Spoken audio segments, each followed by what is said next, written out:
La ville de Maroua, chef-lieu de la région de l'extrême nord, compte plus de 12 000 mototaxis en circulation.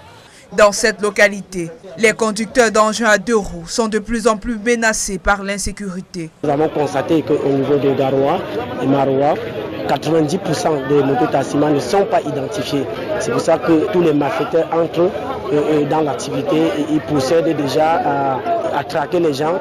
Chaque jour qui passe, il y a des morts, des arracheurs de motos, ils tuent les conducteurs de mototaxis. Outre le problème d'insécurité, bon nombre de conducteurs d'engins à 2 roues travaillent dans la clandestinité. Environ 65% des propriétaires de mototaxis ne disposent pas de permis de conduire et ne maîtrisent pas le code de la route, multipliant ainsi les cas d'accidents dans la ville. Pour donner la moto à un enfant pour aller même, ne serait-ce que même travailler en ville, il faut qu'il s'assure quand même que cette personne conduit vraiment bien la moto et respecte les codes de la route. C'est même d'abord dû à ça qu'il y a parfois les accidents dans les carrefours. Mieux encadrer le secteur, c'est désormais la tâche qui incombe le nouveau bureau régional des mototaximans de la ville de Maroua, installé dimanche 23 juin par la Fédération des conducteurs de mototaxis du Cameroun. Nous avons remis déjà 75 casques aux conducteurs de mototaxis pour respecter aussi au moins les codes de la route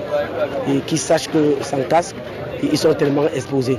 Nous avons aussi installé notre bureau régional et l'extrême nord, mardi, à Garoua. Nous avons procédé aussi à l'installation et la sensibilisation des conducteurs de mototaxis sur l'insécurité. On rappelle, Maroua est une des villes du Cameroun qui a souvent fait face à des périodes sporadiques d'insécurité.